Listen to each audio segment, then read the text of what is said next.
반갑습니다. 다시 한번 인사합니다. 이번에는 제가 이야기 듣기를 장로님들만 하신다는 얘기를 듣고요. 참 감사하다는 생각이 들었습니다. 참 특색 있게 한다. 제가 많은 강의를 다니는데 의정부에 열방교회라는 있어요. 그 교회도 한 팀은 장로님들이, 끝나고 동문사님들이, 그다음에 신혼부부들이, 청년들이 이렇게 하는 것을 보면서 좀 특색 있게 합니다. 이렇게 생각해서 감사함을 드리고요. 여러분들이 저에게 주어진 시간은 3시간입니다. 3시간 동안에 한 말씀 드릴 수는 없고 중요한 것만 추려서 좀 권리법에 대해서 말씀을 좀 하도록 하겠습니다. 특별히 이 권리법은 강의보다는 삶입니다. 그래서 저의 삶이 자꾸 나타나요. 간증이 때문에 볼 수가 없고요. 근데 여러분들이 저를 보지 마시고 하나님 손을 듣는 삶처럼 목사님도 계시는구나, 이 정도만 생각하면 좋겠습니다. 왜냐하면 하나님 앞에 제가 드러나서는 안 되기 때문이죠. 자, 그러면 먼저 권리법의 권리는 무엇인가 보세요. 그냥 들으시면 되겠어요. 그리고 여러분들이 이 필리핀을 통해서 성경을 많이 보실 텐데 성경은요 제가 자료를 다 드리고 하겠습니다. 그래서 그거를 나중에 참고로 보시면 되겠습니다. 권리라는 것은 내가 마땅히 할 수 있는 것, 또 다른 사람에게 마땅히 요구할 수 있는 것을 권리라고 합니다. 그것을 포기한다는 것을 내려놓는 것이죠. 그런데 우리 크리스찬의 권리법이 뭐냐면 하나님의 나라를 위하여, 하나님의 영광을 위하여 할 수 있거나 또 다른 사람이 요구할 수 있는 것 내려놓는 것을 우리가 크리스찬의 권리법이라고 합니다. 한번 따라해보겠습니다. 하나님의 나라, 하나님의 영광, 이것 때문에 할 수 있어요. 그러나 우리가 하나님을 믿고 누리기만 한다면 어떻게 하나님 나라를 세워줄 수 있겠습니까? 하나님 나라와 하나님 영광을 위해서 할 수 있지만 내려놓는 것을 권리법이다, 이렇게 얘기합니다. 이 권리법에는 주제 말씀이 있어요. 자, 먼저 스크린 보시겠습니다. 제가 한 손씩 넘겨주시고요. 네, 우리 다 같이 권리 보겠습니다. 시작.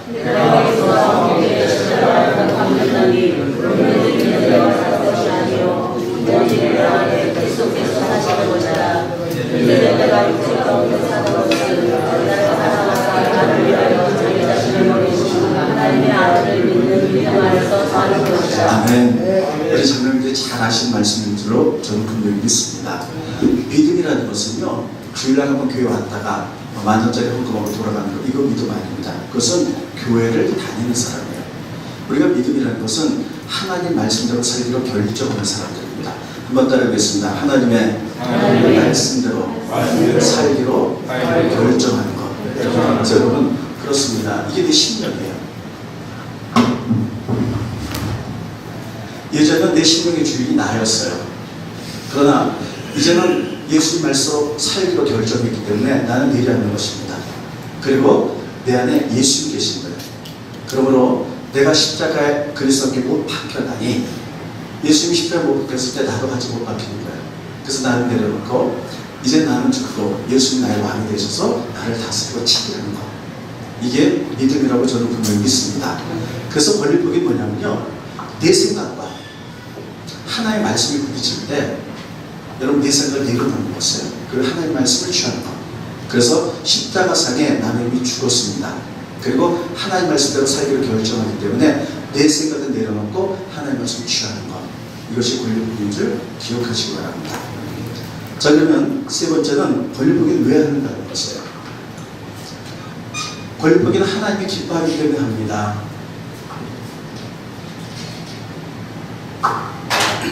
하는 이유, 하나님 기뻐하는 삶이에요. 자, 하나님이 권리법이 하셨어요.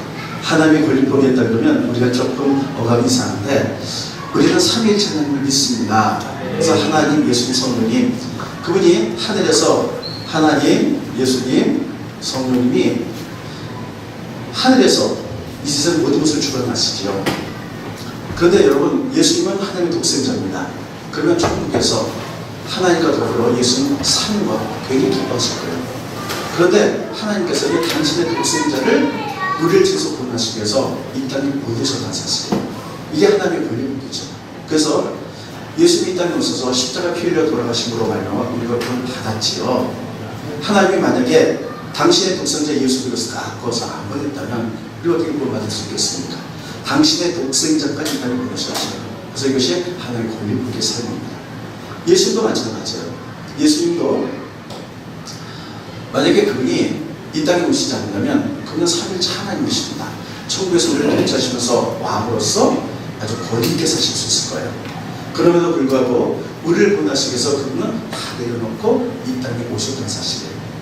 그리고 십자가에서 피 흘려 돌아가셨죠. 당신의 생명까지 내놓으셨죠. 그렇기 때문에 우리가 구원 받았습니다. 이것이 예수의 권리를 복입니다. 그런데 중요한 것은요, 예수님이 십자가에 달려 돌아가시면서 이 땅에 오신 것도 있지만 그게 가장 중요하지만, 만약에 이것이 다라면 예수님 때문에 바로 십자가에 달려 돌아가시고 우리 죄에서 구원하시고 그냥 승천하시면 돼요. 그러나 예수님은 33년의 삶을 사셨어요. 그러면서 당신의 삶을 우리에게 보여주셨어요. 왜 보여주셨냐면 우리들도 하여금 예수님의 삶을 닮아가고 배워가기를 원하기 때문이에요. 그래서 예수님의 삶을 보면 예수님은 다 내려놓으셨어요.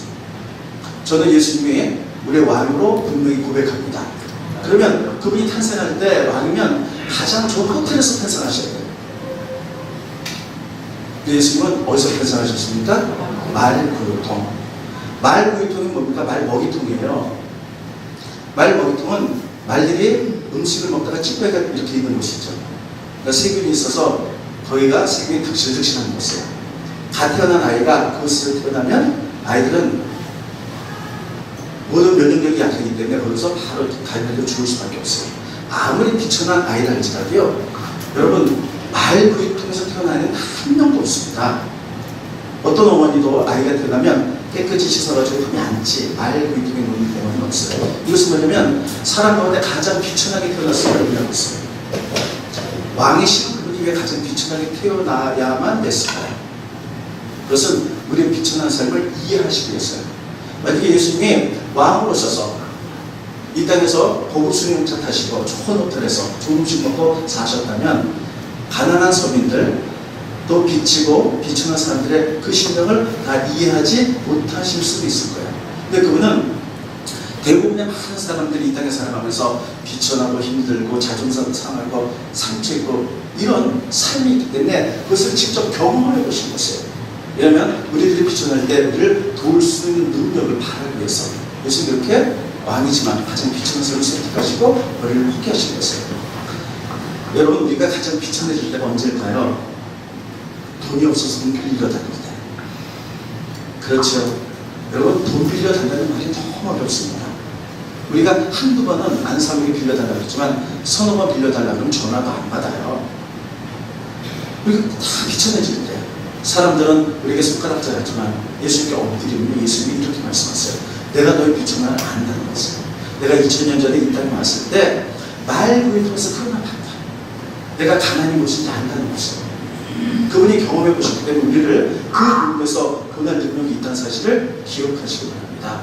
또 예수님은요, 눈물 젖은 빵을 잡숴오셨어요. 가난이 무엇인지 아셨어요. 예수님의 육신의 아버지 요셉이 일찍 돌아가셨죠. 그래서 어린 예수님은요, 목수 생활을 어려서부터 하시면서 노동을 하시고 그 푼돈을 가지고 가족들을 부양하셨어요. 여러분, 어린 예수님이 목수였는데 뭐 장정 시설을 잘 만들었겠어요? 그렇지 못하겠죠. 그냥 여러 가지 뭐 의자 부서진 거, 창문 틈 깨진 거 이런 거 붙이면서 정말 가난, 눈물 젖은 빵을 드셔보시거든요. 왕이신 그분이 왜 이렇게 살 수밖에 없었을까요? 제가 만약에 예수님이라면 이 땅에서 부자로 좀 멋있게 이렇게 살 수 있을 것 같아요. 근데 우리를 위해 다 내려놓으셨던 것이에요. 왜냐면 그것을 내려놓지 않았다면 가난하네. 그리고 이 돈 없는 서름을 어떻게 아실 수가 있어요. 다 체험해 보시겠어요. 가난으로부터 우리를 구원하시기 위해서 다 내려놓으신 사실을 기억하시기 바랍니다. 또 이게 사람이 살면서 가장 어려운 게 배신의 문제입니다. 저희 교인들도 사업하다가 이제 같이 동업을 하시는데 동업하는 분들에게 배신당해서 정말 힘들어하는 분들이 계세요. 그렇게 믿었는데, 그렇게 믿었던 친구인데 돈 몇 푼 때문에 배신해요.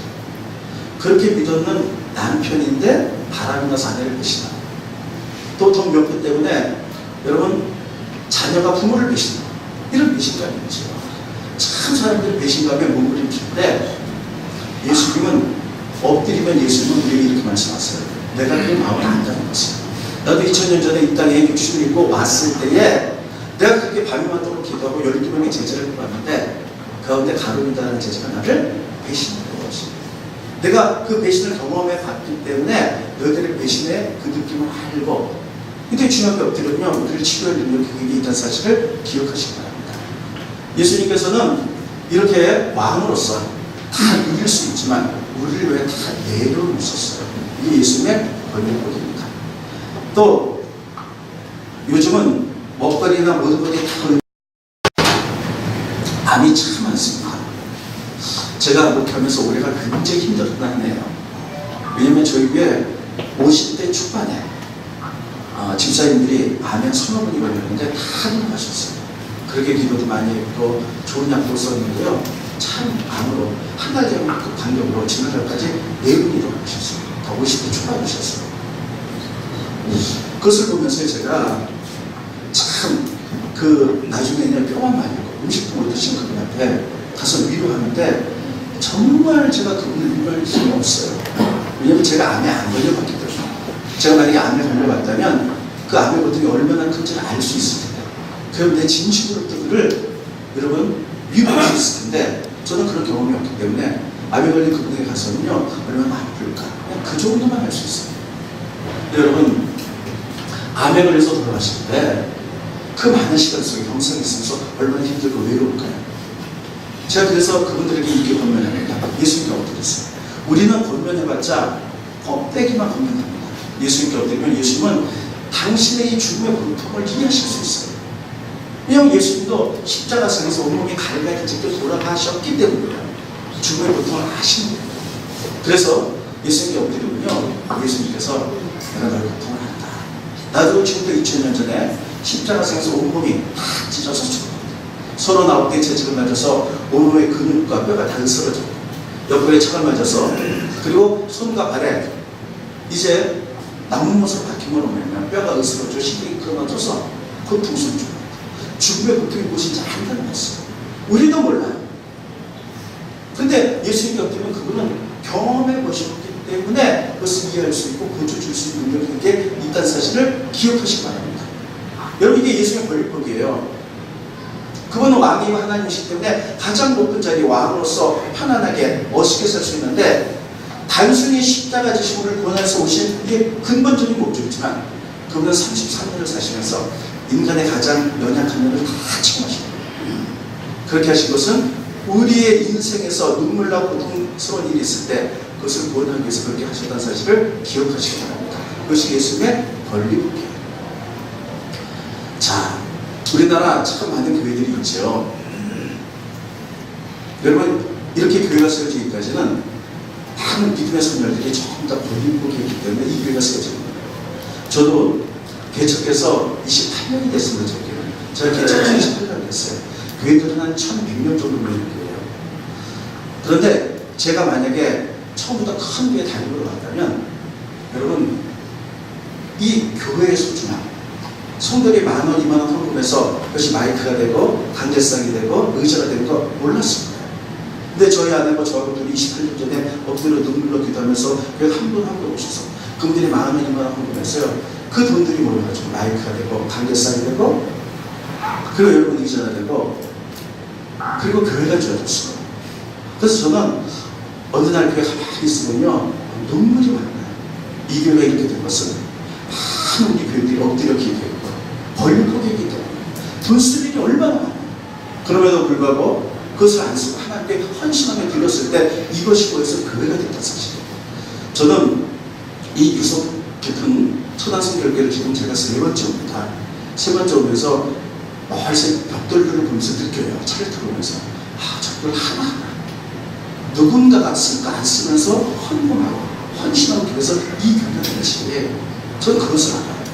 만약에 믿음의 선열들이요 전부 다 나는 예수 믿고 복만 받을 거야 헌신 보사 이런 거 안 해 하고 권리법이 하지 않는다면 어떻게 교회가 세워질 수 있었겠어요. 많은 믿음의 선열들이 권리 포기해서 시간도 포기해 그래서 하나님께 기도를 드리고 또 물질도 포기하고 하나님께 물질을 드리며 그래서 이 교회가 만들어진 줄을 믿습니다. 우리가 그것을 본받아서 우리들이 권리 속에서 하나님대가 세워지고 우리는 그 다음 세대에 그것을 가르쳐야 돼요.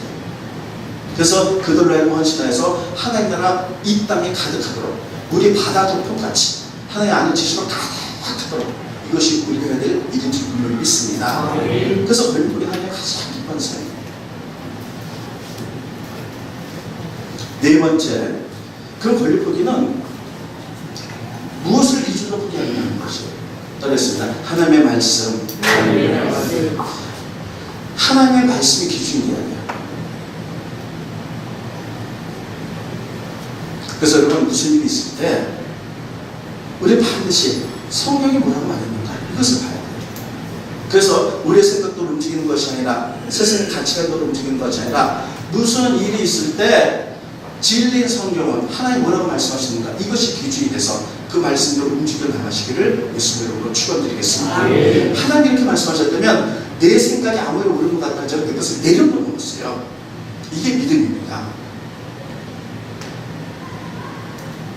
여러분 그래서요 우리 모두 하나님 말씀대로 살기를 원해요. 근데 중요한 것은 말씀을 알아야지 말씀대로 살 수가 있는 것이에요. 그래서 이 DTS의 가장 기본 이 스쿨의 베이직은 뭐냐면 말씀 묵상입니다. 우리 장로님들 묵상하시죠? 네. 하나님 말씀 묵상하면 잘 보세요. 우리가 하루에 말씀 한 기절 묵상합니다. 밤낮 묵상해서 내 마음속에 저장해요. 한 달이면 30개, 1년이면 365개, 10년이면 3650개 말씀이 저장되어 있어요. 그러면 우리가 어떤 일이 생깁니다.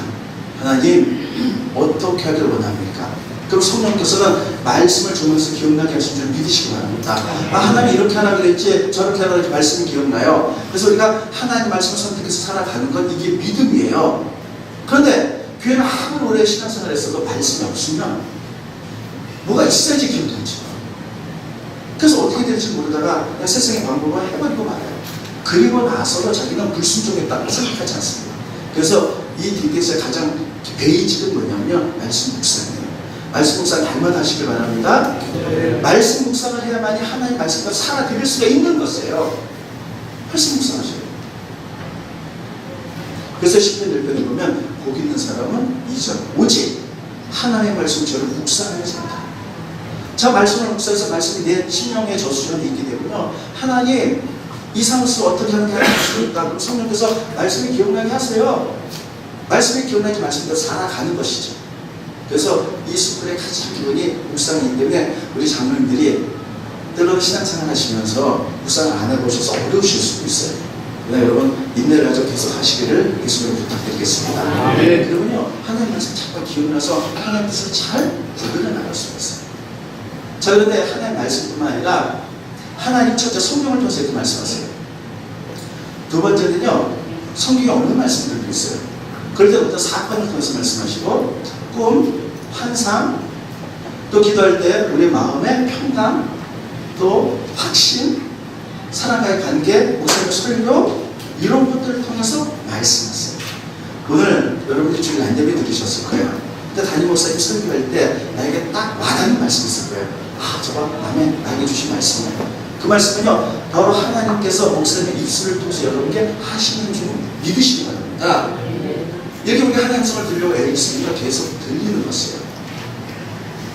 제가 하나님 성을 듣는 것이 오랫동안 훈련이 됐고요.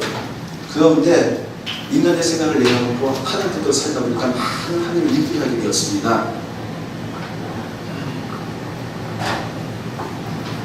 한 7, 8년 전에 저희에게도 장로님이 현 장로님이 10분이 계세요. 은퇴 장로님이 10분. 그래서 소문인데 우리 장로님들하고 어느 식당에서 저녁을 먹었습니다. 저녁을 먹는데 하여튼 좋은 음식을 먹었어요. 근데 이제 TV를 이렇게 켜놨거든요. 그 음식을 먹는데 TV에서 가난한 아프리카 애들 굶는 애들 그 얘기가 다 나오는 거예요. 근데 그것을 딱 보는 순간에 하나님이 저에게 마음속에 말씀을 하시는 거예요. 너희 먹는 것을 저들에게도 먹여라 이렇게 말씀하셨어요. 순간적으로 아니 그게 여러분 한국말로 너희 먹는 것을 저희들에게 먹여라 이렇게 말하는 게 아니라 마음속에 음식이 그렇게 들렸던 것이에요. 그래서 제가 음식을 먹다가 하나님 똑같이 지금 우리나 아프리카의 아이들이나 고리안 하는 평상들이네. 우리 이렇게 먹는데 그리고 음식 남는 게 얼마나 많고 쓰레기로 가는데 저희들은 먹을 것이어서 죽어가는 화살을 보면서요, 너희들 먹는 거 보고 저희들이 먹여라 하는 음성으로 들었어요. 그래서 그 아이들을 어떻게 할까? 그래가지고요, 저희들은 아주 오래전부터 교회 자체에 이 DTS가 있어요. 그래서 많은 분들이 이 DTS를 다 훈련했습니다. 그래서 제가 초대 때 우리 교회들을 다 모았어요. 그리고 오늘 낮에 장로님들이랑 식사했는데 그때 하나님 나에게 오셨는데 이렇게 말했다. 아프리카 애들 먹여라 말씀하셨다. 그래서 우리가 기도해보자. 하나님 음성 들어보자. 그래서 아프리카 지도를 다 해놨고요. 하나님이 어떤 나라를 먹기를 원한다. 그래서 교인들이 기도도 음성 받은 게 르완다라는 나라였어요. 우리는 르완다라는 나라가 어떻게 생겼는지도 몰라요. 하나님이 르완다에 있는 아이들을 먹이길 원하시는 마음을 우리 모든 교인들에게 주셨어요. 그래서 르완다 어떤 마을인지 모르니까 월드비전 사람들이 초청했어요. 그래서 우리가 기도 중에 르완다를 받았는데 한 마을을 소개시켜 주십시오. 그랬더니 비린기로 지역이라는 지역을 우리에게 소개시켰어요. 이 지역의 아이들이 모두 몇 명입니까? 그러니까 아이들이,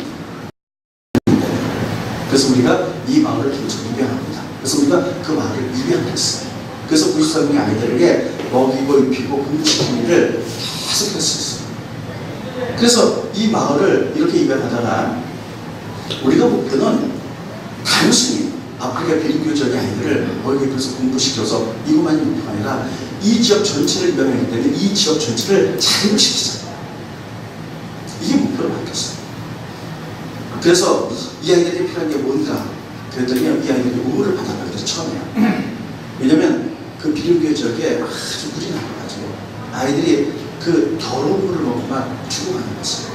그래서 우리가 월드비전을 통해서 재작년에 3,900만 원, 무려 1,400명씩 세기를 봐서 그 애를 다 먹게 만들었어요. 그 다음에 그럼 이걸 자기가 어떻게 할 것인가 생각했는데 그 비린교 지역 사람들이요, 그들의 생계가 뭐냐면 바나나 농사예요. 근데 이런 바나나가 요만하잖아요. 한 덩어리. 그래서 이렇게 수십 개가 달렸잖아요. 그런데 이거 갖고는 이들이 수입이 자립이 되진 않아요. 그럼 이들을 자립시키면 어떻게 될까? 그래서 생각한 것이 슈퍼 바나나예요. 슈퍼 바나나는 제일 몸만합니다. 그래서 이만한 게 수백 개가 달렸어요. 이게 개발이 됐어요. 그래서 그 마을 사람들이 슈퍼 바나나를 재배하는 법, 그리고 그것을 다 분양을 해주든지 마을 집단 공장을 만들어서 그들이 다 그것을 가지고 농사를 짓다면 이 판매가 된다면 이들이 자립하게 될 것이다. 그래갖고요, 그 월드비전 사람은 물어봤거든요. 그거 하는데 5천만 원이 든다는 것이에요. 어떻게 했냐면 처음에 이렇게 하우스를 진 다음에 이 슈퍼바나나 묘목을 넣고 동네 사람 다 불러가지고 그것을 기른 법을 가르치는 거예요. 그 다음에 다 가르친 다음에 슈퍼바나나가 되면 이제 그들 분양하든지 집단 농장을 만나서 거기 와서 일할 수 있더라고요. 근데 그렇게 교육하고 종자를 주는데 5천만 원을 든다는 거예요. 그래서 우리가 5천만 원을 들여서 하자. 근데 아직까지는 못했어요. 우리가 워낙 일이 많아서. 근데 우리 목표가 5천만 원 들여서 이거 해주는 거예요. 그러면 이들이 이거 가지고 자립이 돼, 그 마을이. 자립되면 우리 이걸 떠나고 또 다른 마을로 가게 될 거예요. 그래서 그쪽에 복음과 함께 하나님 나라 창시로 나가는 거. 이것이. 자, 이게 어떻게 일어나느냐? 하나님 말씀을 들으려고 애를 쓰는 것이에요. 그때 성경을 통해서 하나님 말씀하시긴 하시지만 때로는 TV를 통해서도 말씀하는 거예요. 그래서 하나님 말씀을 들으려고 애를 쓰면 금성이 들리기 시작해요. 그래서 그것을 통해서 하나님이 있다. 그래서 우리의 기준은 하나님 말씀이 되어야 될 줄을 분명히 믿습니다. 하나님 말씀이 기준이에요. 한번 따르겠습니다. 하나님 말씀이 나의 삶의 기준입니다. 네, 그렇습니다. 다섯 번째는요,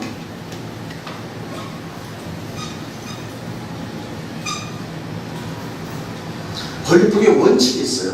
이것은 여러분이 DTS를 뛰어넘은 다음에 여러분 나중에 AC, MA를 하셔도 좋겠습니다. 그게 모든 원칙이 동일합니다. 자, 이 칠판이 하나님 믿는 사람을 생각해보세요. 하나님의 삶 참 많습니다.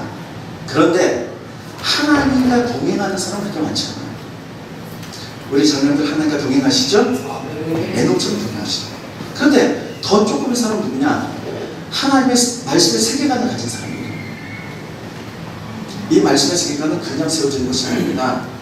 우리가 말씀을 묵상하고 말씀대로 살려고 애를 쓰고 하나님이 어떻게 일하시는지 그 원칙을 알아가면서 훈련되진 다음에 말씀의 세계관을 가질 수 있는 것이에요. 근데 이 사람도 적어도 최고로 적은 하나님이 가장 기뻐하기 위한 사람이 누구냐? 하나님의 물질을 쓸 줄 아는 사람. 물질을 쓰는 줄 아는 사람. 왜냐면요, 예수님께서 이렇게 말씀하셨어요. 너희들이 하나님과 물질, 만물을 동시에 섬길 수 없다 이렇게 말씀하셨어요. 그렇습니다. 하나님과 물질을 동시에 섬길 수 없다. 그게 뭐냐? 물질이 만물, 이게 가난 신이거든요. 물질이 신이에요. 그럼 하나님이 믿지 않는 사람들은요, 물질이 돈이야. 이게 하나님이야. 그렇잖아요. 돈 번다면 뭐든지 다 하잖아요. 돈 몇 분이라고 거짓말도 속성없이 하고요. 돈 번다면 사람도 죽여요. 아이들도 죽여요. 돈 몇 분 때문에 사람을, 친구도 배신하게 돼요. 부모, 형제도 죽이는 이런 무서운 세상이에요. 왜 그래? 돈 때문에 그런 거예요. 그러니까 예수님께서 믿지 않는 사람은 물질, 이게 만물이 그들의 하나님이고 그들의 주인이라는 것이에요. 그래서 우리 믿는 사람들은 우리의 주인은 하나님을 믿으시기 바랍니다. 하나님과 물질을 동시에 섬길 수 없다는 것이에요. 여러분 성경에 보면 하나님 물질 얼마나 많이 말씀하는지 몰라요. 구원 이런 말씀보다요, 성경에 보면 물질에 관한 얘기가 더 많아요. 그게 뭐냐면 사람들이 하나님을 믿어서 물질에 대해서 너무 관심이 많다는 것이에요. 아이고, 죄송합니다.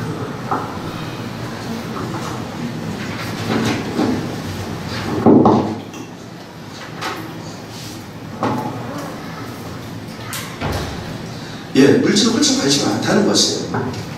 그래서 여러분, 우리가 하나님이 믿는 사람이 많지만 가장 하나님을 존귀하게 보고 높이 쓰는 사람은 하나님께서 물질을 꺾을 수 있는 사람입니다. 여러분 그렇죠. 우리가 어쩌다가 부흥을 하거나 은혜를 받으면 하나님의 물질을 꺾을 수 있어요. 목돈을 드리기도 하고 하나님 나라를 선신하게 돼요.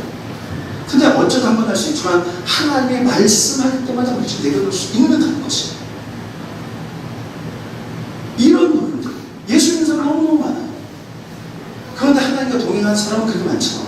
더 조금의 사람은 하나님의 세계관을 말씀해요. 더 조금의 사람은 하나님의 물질을 내려놓을 수 있는 사람이에요. 하나님 말씀할 때마다 내려놓을 수 있는 사람이에요. 그게 쉬운 일 아닙니다. 그건 훈련을 통해서 하는 거죠. 하나님은 그런 자, 정말 하나님의 물질을 내려놓을 수 있느냐? 그 물질, 여러분 물질이 있어야지 우리 하나님을 세워 나갈 수도 있는 것이에요.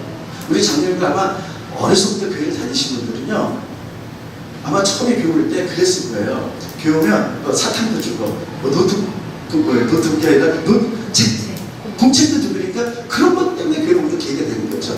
복음은 이렇게 물질을 같이 다니는 거예요. 물질 하는 대로 살 수 있는 거, 이게 최고예요. 저는 지금도 많이 부족하지만 조금 이따 다니면서 하나님 저를 물질을 어떻게 훈련시키는지 이런 부분을 말씀드릴 거예요. 왜냐면 물질을 내려놓는다는 것은, 하나님 말씀에 내려놓는다는 것은 내 주인이 물질이 아닙니다. 내 삶의 주인은 하나님이십니다. 따르겠습니다. 내 삶의 주인은 하나님이십니다. 정말 믿으십니까? 그 다음에 하나님 말씀할 때 물질을 내려놓을 수 있는 것, 이게 권리예요.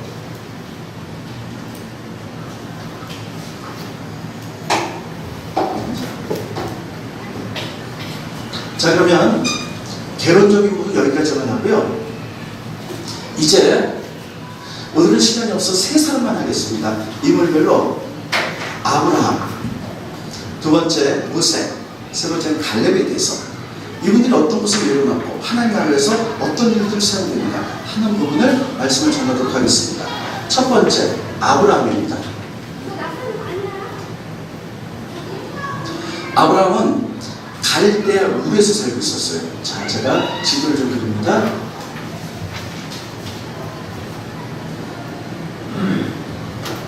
조금 잘못 그렸는데. 네. 여기가 지중이고요. 여기가 가나안 땅입니다. 그리고 여기가 갈릴리 호수고 여기가 사해도이고 요단강이에요. 그리고 여기가 애국입니다. 여기가 시나이 왕국이고, 그리고 여기가 4대 문명 발생지 유브라데스 티그리스가 있는 거기 여기에 갈대아 우르라는 도시가 있었어요. 근데 여러분, 갈대아 우르의 우르라는 뜻은 닭이라는 뜻이에요. 그 당시 아브라함 시대 때 수메르 문명이라는 문명이 가장 발달했다는 것이에요.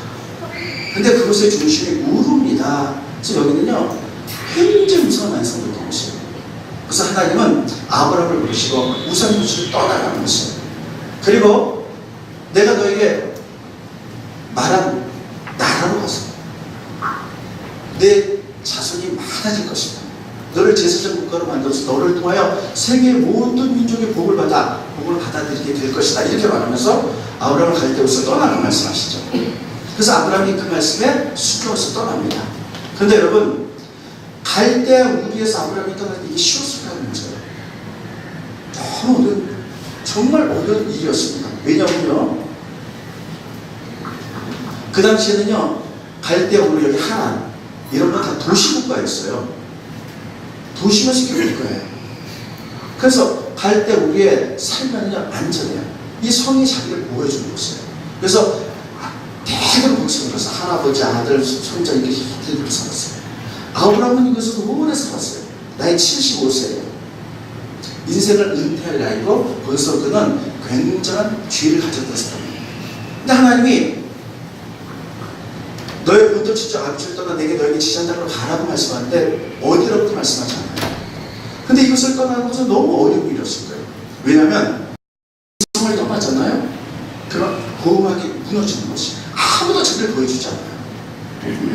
그럼 가면 그때 야만의 시대예요. 야만인들이 와서 여자는 거탈하고 남자는 죽이고 아이들 노예로 파는 무서운 시대예요. 아브라함이 그러한 시대 때 태어나서 갈대아 우르에 살고 있었는데 하나님 떠나라는 것이에요. 근데 하나님 여기를 떠나면 항상 나를 지켜주지 않나요? 여러분, 실제로 아브라함이 가나안 땅에 들어갔을 때 자기 아내를 두고 있는 뺏길 뻔했잖아요. 그런 시대였어요. 아브라함은 상당히 두려웠을 거예요. 그럼에도 불구하고 하나님의 말씀에 떠날 수 있었던 것은 그의 마음속에 어떤 생각이 있었느냐, 하나님이 나를 지키실 것이다. 그래서 하나님이 나를 지키실 것이다. 그런 믿음이 있었어요. 그랬습니다. 하나님만이 나의 안전감이다.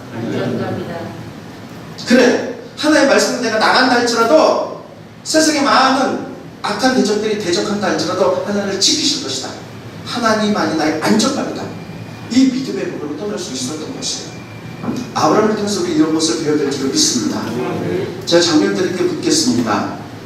하나님만이 여러분들의 안정감이십니까? 그게 대답하세요. 하나님만이 우리 장로님들의 안정감이십니까? 정말입니까? 대답 잘 하셔야 돼요. 하나님만이 정말 물질이 아니에요. 하나님만이 나의 안정감이라는 것을. 제가 하나님의 이 테스트를 받았어요. 이 테스트를 받으면서 참 기가 막힌 일들이 벌어졌어요.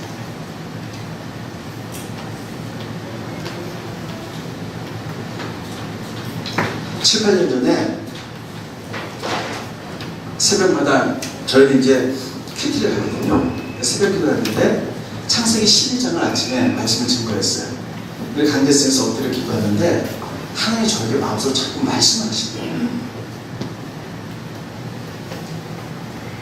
창세기 12장 말씀을 보면서 제가 이제 이런 고백을 했죠. 아브라함이 갈대아 우르를 떠날 수 있었던 것은 하나님만이 아브라함의 안정감이었기 때문에 떠났는데요. 이렇게 묵상하고 있었더니 하나님 저를 물으셨어요. 참혹사, 그건 아브라함의 얘기고, 참혹사, 너에게 있어서 하나님만이 너의 안정감이냐? 물으셨어요. 아멘. 이렇게 대답했죠. 다시 한번 물으셨어요. 다른 거 아니고 하나님만이 너의 안정감이냐? 목사님이 당연히 아멘 했죠. 근데 하나님 뭐라 그랬냐면요, 종이하고 연필을 갖고 오라는 거예요. 새벽에 이제 항상 제 책가방 옆에 종이하고 펜이 있는 걸 했죠. 하나님 저에게 뭐라고 말씀하셨냐면요, 하나님 말고 네가 이것이 있어서 안전하다 생각한 걸 쓰라는 거예요. 그래서 가만히 보니까요, 아파트. 제가 개척하고 나서요, 저희 아내가 돈을 조금씩 부으려고 24평 아파트가 처음으로 제 이름으로 만들어졌어요.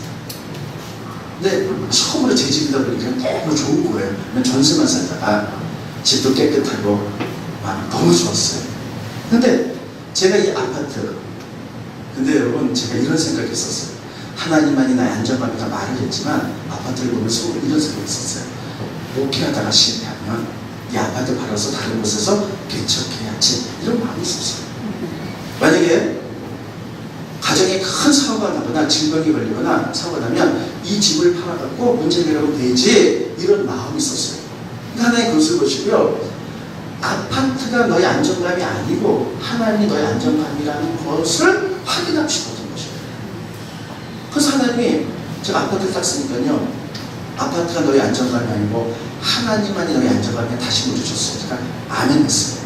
하나님이 증명이 와라, 이렇게 말하고 그날 기도가 끝났어요.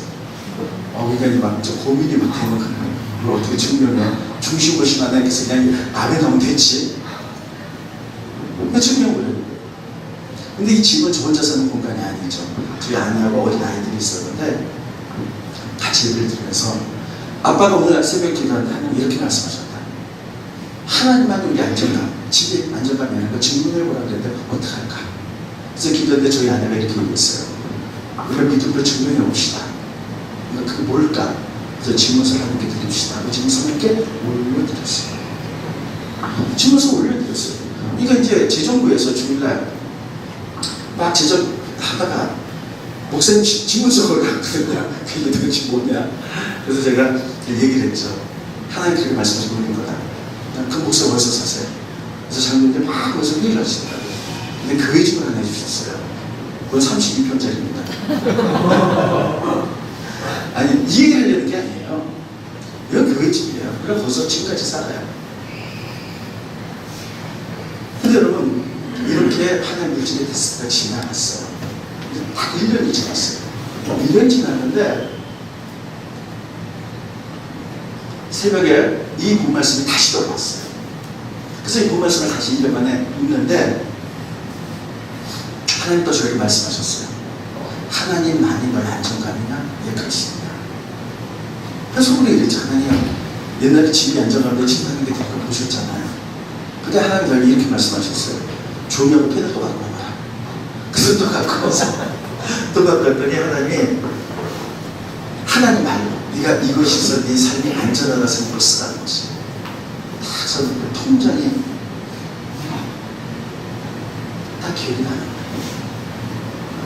근데 제가 이 통장 속에 상당히 많은 돈이 들어가 있었어요. 근데 그 돈은 뭐냐면요, 저희는 제가 총각 때 저희 집이 참 잘 살았어요. 서울에 강남에 논현동이라는 데가 있어요. 저희가 거기 살았어요. 참 잘 살았는데 지금 거기가 땅값이 제일 비싼 데죠. 잘 살았는데 저희 아버님이 사업하다가 잘못되시고 돌아가시는 사이가 좀 다스가 힘들었어요. 근데 제가 이제 신학대학원을 졸업하고 개척교를 나간다니까 저희 어머님이 통장 하나를 주셨어요. 거기 많은 돈이 들어가 있어요. 그래서 어머님이 이렇게 말씀해요. 이거는 다 땅에다 묻어둬라. 아무 얘기도 얘기하지 말라. 그리고 다 묻어뒀다가 네가 진짜 위기 속에 그때 이걸 깨뜨려서 써라, 이렇게 말씀하셨어요. 그래서 저는 이제 어머님 약속대로 그것을 다 묻어두고 있는 것도 생각도 안 했어요. 그리고 가끔 이제 제가 강의를 나가거나 또 교육에 책을 쓰고 그러면요, 목동의 생명이 이렇게 집어넣고 그래가지고요, 이게 한 10몇 년이 지나니까요, 큰 돈이 되더라고요. 큰 돈이 되는데 저희 아내도 모릅니다. 요즘 저만 알아요. 근데 저희 아내가 개척해서 이제 여기까지 돈 쓸 일이 많잖아요. 그러면 저희 아내가 저한테 말합니다. 목사님 돈 있어요? 그럼 제가 목사가 무슨 돈이 있어? 이랬어요. 왜냐면 저희 어머니가 아무에게도 말하지 말라고 했거든요. 저희 아내에게도 말하지 말라고. 네. 근데 상당히 많은 돈이 있었어요. 근데 하나님이 그걸 하셨어요. 보시고요, 뭐라고 그러냐면 이 통장이 아니라 하나님의 안정감입니다. 저희 이 통장을요 정말 묻어놨었어요. 그러다 가끔 이 통장을 보면서 그래, 우리 어머니 그렇게 말씀하셨지. 내가 목회하다가 위기 순간이면 대충하게 목회하다가 잘못되면 이걸 깨뜨려서 새로 교회 하면 돼. 이런 마음이 있었어요. 그래서 이 통장이 나의 안정감이었던 것이에요. 그런데 하나님 그걸 보시고요. 통장이 너의 안정감이 아니라 하나님만이 너의 안정감이냐? 다시 한번 보셨어요. 아멘. 하나님이 통장이 너의 안정감이 아니라는 걸 증명해봐라고 이렇게 말씀하셨어요. 그러니까요. 그때는 좀 고시하더라고요. 그래서 이걸 가지고 저희 아내하고 같이 사례를 했어요. 그 아내가 충격을 받는 거예요. 세상에 믿을 아무도 없다. 그래서 저는 속으려고 그런 건 아니고 저희 어머니가 말하지 말라 그래서 이제 그랬죠. 그래서 제가 하나님께 그랬어요. 하나님 정말 죄송한데요. 저희 아내가 정말 속인골이 됐기 때문에 저희 아내에게 요게 10의 1조는 저희 아내를 주고 하나님께 드릴게요. 이렇게 하고 10의 1조를 딱 해서 아내를 주고 하나님께 드리려고 했는데 이걸 어떻게 드릴까? 그런데 이런 일이 벌어졌어요. 저희 교회에 어느 권사님이 사업을 하다가 다 망했어요. 그래가지고 길거리로 쫓겨나게 생겼어요. 요 순간에. 그래서 저에게 상담이 들어왔어요. 목사님, 갈 곳이 없어요. 친척들도 이제 그 카드마켓 빌도 돌려받기 딱 하느라고 하다가 친척들이 지겨워갖고 안 도와준다니까. 영국에서 손도 못 벌리면 갈 데가 없다니까. 제가 기도해볼게요. 하나님이 그 권사님을 도와주는 마음을 주셨어요. 그리고 이 주변에 보니까요, 고양시 주변에 보니까 변두리에 방 하나 있고 가게 하나 있는 데 있잖아요. 제가 그 권사님 이름으로 그걸 계약을 했어요. 그리고 권사님을 드렸어요. 권사님 몸 건강하시니까 여기서 라면집을 하든 문구점을 하든 하셔서 먹고 사세요. 그리고 빨리 일어나셔서 회복하세요. 그러니까 권사님이 너무 미안하고 어떻게 할지 모르는 거예요. 그러면서 제가 이걸 어떻게 봤습니까? 아니요, 하나님이 저를 통해서 드리라고 말씀합니다. 이제 권사님 거예요. 그러니까 권사님이 그럼 제가 빨리 일어나서 이 돈을 모습에 갚겠습니다. 아니요, 빨리 일어나면 저를 주지 마세요. 저는 이미 하나님께 드렸으니까 권사님이 일어나게 되면 그 돈을 모셔서 권사님까지 똑같이 어려움 당한 사람에게 이걸 해주세요. 그럼 그 사람이 살 수 있는 소망이 일어날 것이고 그 마음속에 하나님의 나라가 임하게 될 것입니다. 이렇게 해가지고 이 돈이 해결이 됐어요. 근데 여러분, 저는 여러분이나 저나 이걸 잘못 들으면 하나님께 다 뺏길 수도 있겠다. 하나님 좀 듣지 말아야 되겠다. 이럴 수도 있어요. 근데 그게 아니에요. 하나님이 이것을 우리를 테스트하실 거예요. 저 이것도 할 수 있니? 근데 여러분, 하나님 우리가 테스트할 때요, 테스트에서 너 안 하겠습니다 하면요, 하나님이 인격적인 분야에서 그래 그렇구나 하고 그냥 그 믿음으로 그냥 살아가는 거예요. 그런데 하나님 테스트할 때 힘들거려도 믿음으로 반응하고 그렇습니다 주님, 주님 믿도록 하겠습니다 하군요, 하나님 그 테스트를 통과하면서 새로운 길을 여신 줄 믿으시기 바랍니다. 생각지도 못했던 새로운 길을 여는 거예요. 근데 제가 일이 있은 지 한 달 만에 전화가 왔어요. 저는 오래전에 이 PDTS, 목회자 DTS를 오디션 했어요. 서울의 영국이라는 데서 했는데 거기 교장이 박기현 목사님이라는 분이에요. 선교사님인데 이분이 그 PDT에서 수백 명의, 1000명의 목사님 지나갔어요. 졸업을 지나갔어요. 근데 그분이 중국의 길림성에 중국 목회자 DTS를 일기를 여는 거예요. 그래서 강사진을 다 만들었는데 권리포기 강사진이 없는 거예요. 그래서 하나님 어떤 분을 권리포기를 할까 하고 자꾸 그렇게 지나간 1000명의 목사들을 기도했다는 거예요. 하나님이 지목하여 차범의 목사 이렇게 말씀하셨다는 거예요. 그래서 저에게 전화를 했어요. 근데 제가요, 전 지금도 기계를 잘 못 만져요. 그 당시 핸드폰이 있었는데 핸드폰이요, 지금은 문자가 이렇게 나가요. 이건 묵상을 올려야 되니까. 근데 7, 8년 전에 핸드폰을 갖고 있는데 제가 기계를 만질지 모르니까요, 늘 끄고 있어. 신방대에다가 전화를 했다가 했으면 제가 전화를 얼른 하고 꺼버려요. 그러니까 아무리 만성이 전화를 해도 저거 통화가 안 돼. 근데 이 박기현 목사님이 저에게 권리포기 하기를 부탁하느라고 전화를 했는데 전화가 안 되는 거예요. 9번을 전화를 했는데 안 돼. 그러니까 이 목사님 어떻게 생각했냐면, 하나님, 차 목사님한테 9번 전화했는데 안 됩니다.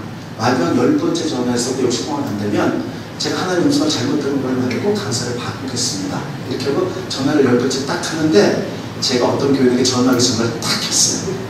근데 그 전화가 딱 온 거예요. 이게 우연으로 가지진 않죠. 근데 그분이 이렇게 얘기하는 거예요. 목사님, 지금 중국 길림성에서 PDTS 열리는데 중국 목사님 100명입니다. 근데 권리법 강사가 없는데 목사님 권리법기 하세요. 강의하십니까? 전 그런 거 한 번도 해본 적이 없어요. 그래서 한 번도 안 해봤는데 하나님이 지구에 불을 이렇게 하려는 거예요. 그래서 시간을 한 달만 만듭니다. 그래서 이제 순정한 마음으로 한번 해보겠습니다 하고 한 달 동안 준비를 해갖고요. 길림성에서 권리법을 했어요. 근데 그게 아마 꽤 괜찮았나 봐요. 그 다음부터 박경희 목사님은 다 국내 부교를 계속해서 연결해서 그때부터 지금까지 계속 거의 매주 강의를 나가요. 근데 이것을 보면서 제가 느꼈던 건 뭐냐면요. 아, 하나님이 내 모든 것을 빼앗으려고 하는 게 아니었구나. 하나님이 너 이것까지 내려놓을 수 있어? 테스트한 거구나. 근데 제가 만약에 그 테스트를 통과하지 않았는데 아예 하나님 뭐 집을 드려요. 무슨 통장을 드려 농담이시죠? 아예 뭐 이렇게 또 통과하지 않는다면 저 그냥 그대로 먹으면서 그대로 살 거예요. 근데 하나님 테스트를 통과하고 나니까요. 그때는 힘들고 어렵지만 하나님 그것을 보시고 세계를 여셨다는 사실이에요. 그래서 여러분도 마찬가지입니다. 하나님 여러분들을 계속 테스트할 때가 있어요. 꼭 저 같은 테스트를 하진 않을 거예요. 근데 여러분의 믿음을 다루면서 테스트할 때요. 이 테스트 굉장히 힘들어요. 근데 이 테스트를 한번 통과해보세요. 하나님 말씀하는 것을 내려놓으세요. 그러면 하나님 다 뜻이 있어서 테스트하는 거거든요. 이것을 통해서 하나님이 생각지도 못했던 하나님이 길을 여신 줄로 믿습니다. 이렇게 가는 것이에요. 그런데 테스트해도 그냥 한 개도 한 개를 흘려버리고 아니면 그렇게 사는 거예요. 그래서 제가 이것을 보면서 아, 하나님 보십니다. 잘했습니다. 하나님만이 나의 안정감이다. 하나님만이 나의 안정감.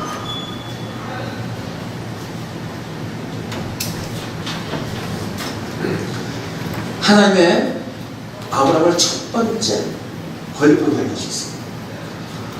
아브라함이 두 번째 권리법을 했습니다.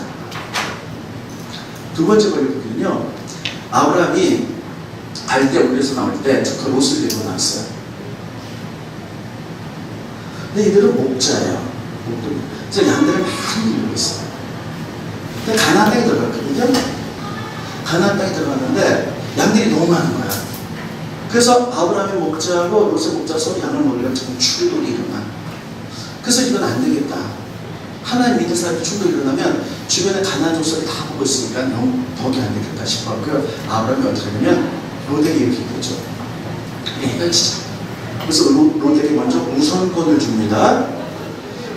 네가 우하면 난 좌하고 네가 좌하면 난 우하겠다. 여러분 그 얘기 아시죠?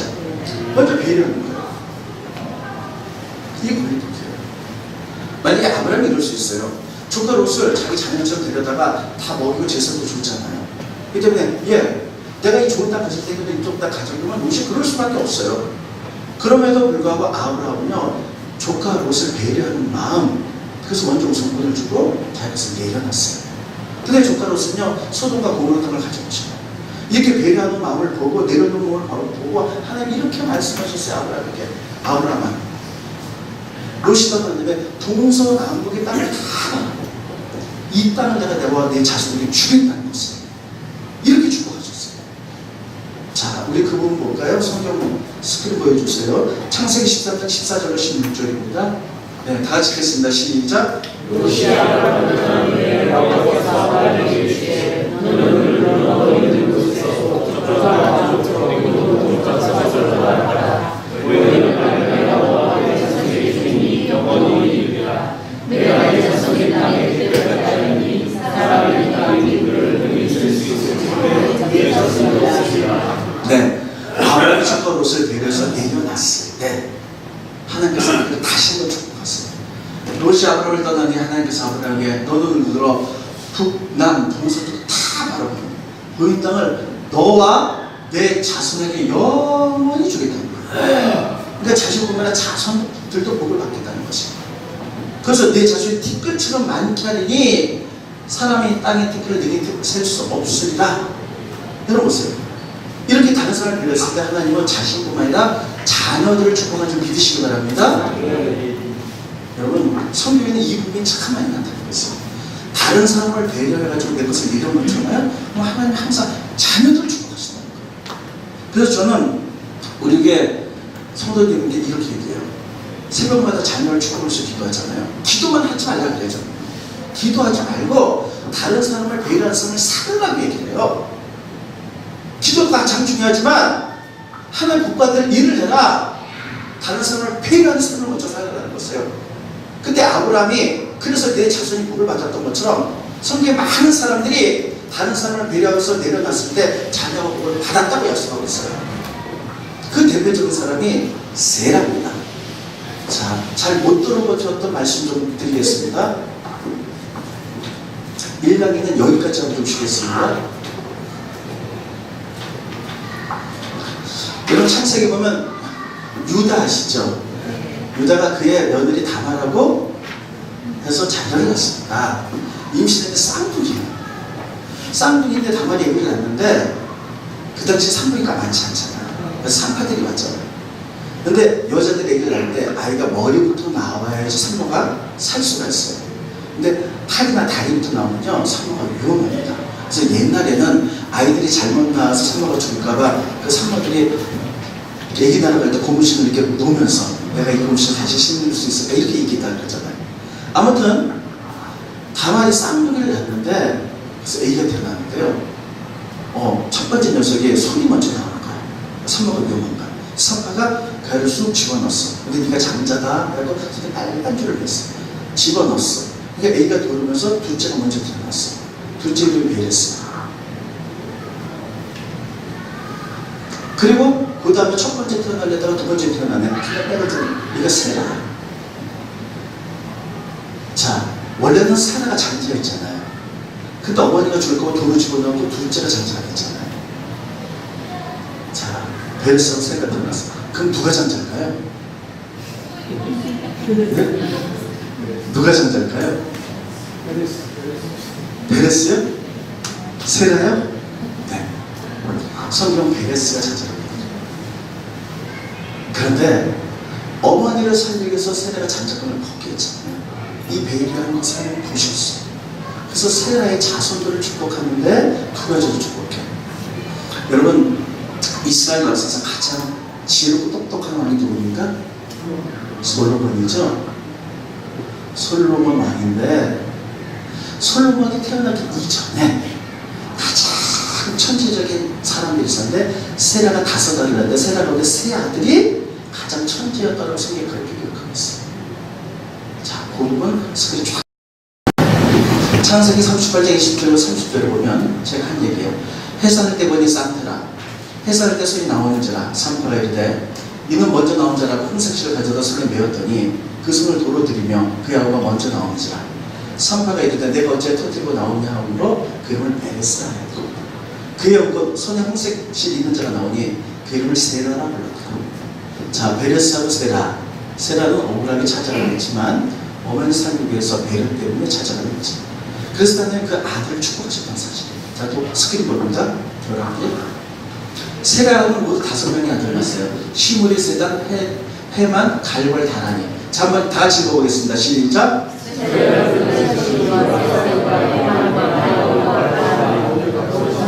5사람 가운데 3사람 이름 외워주세요. 헤만, 갈벌, 다라니. 그랬을 때 헤만, 갈벌, 다라니. 요게 이 3아들이 솔로몬 왕 이전에 가장 똑똑했다고 이렇게 써있어요. 자, 그 스크린 보십니다.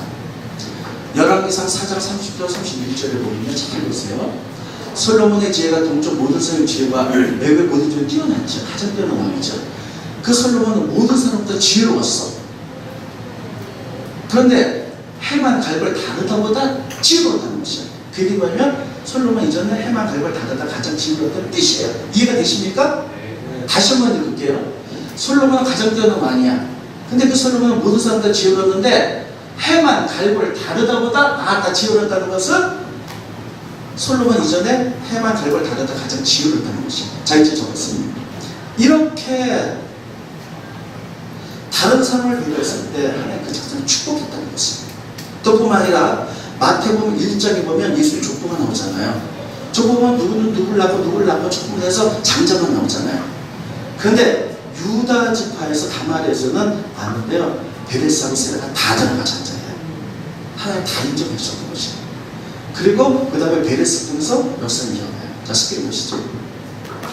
유다는 다말에게서 원래 이렇게 해야 돼요. 베레스를 낳고 베레스는 헤스를 낳고 이렇게 낳는데, 그런데 하나님 기억하셨어. 유다는 다말에게서 베레스와 세를, 아들들의 이름이 다 들어가요. 여기만 들어가는 거예요. 그게 뭐냐면 하나님이 이 세라, 어머니를 살리기 위해서 자녀를 포기한 그 아들을 보셨던 것이죠. 그래서 예수의 족보에 이름이 들어갈 뿐만 아니라 그의 자손들이 축복받는 줄 믿으시기 바랍니다. 여러분, 바로 이것입니다. 아브라함도 족보들에게 먼저 배려해서 너가 먼저 선택해라. 그랬을 때 다른 사람들이 좀 손해받는 것 같았을 때 하나님의 영광을 느꼈죠. 하나님께서 그것을 보시고요, 그 땅과 자손들을 축복하셨어. 세라도 어머니 살리기 위해서 찾아가 어머니를 낳았지만 하나님 그걸 보시고 그의 아들들을 축복하시고 예수님 족보에 두 아들의 이름이 다 들어갔어요. 이것을 통해서 깨달은 것은, 저는 저희 교회나 우리 천안성결교회나 예수 믿는 모든 사람들의 자녀가 정말 잘되고 복받기를 바랍니다. 반드시 기도하시고. 근데 기도만 갖고 되는 게 아니에요. 기도는 중요하죠. 복받을 일을 하시고 예수님 부탁드리겠습니다. 제가 다른 사람을 좀 배려해봤어요. 좀 내가 내려놔봤어요. 그 하나님이 다 기억하고 계신 거예요. 이게 아브라함의 두 번째 복입니다. 그래서 여러분이 잘 되는 것만큼 자녀가 잘 되는 역사가 일어나기를 예수님으로 축원드리겠습니다. 자, 수고하셨습니다. 좀 쉬었다가 두 번째 강의 하도록 하겠습니다. 수고하셨습니다.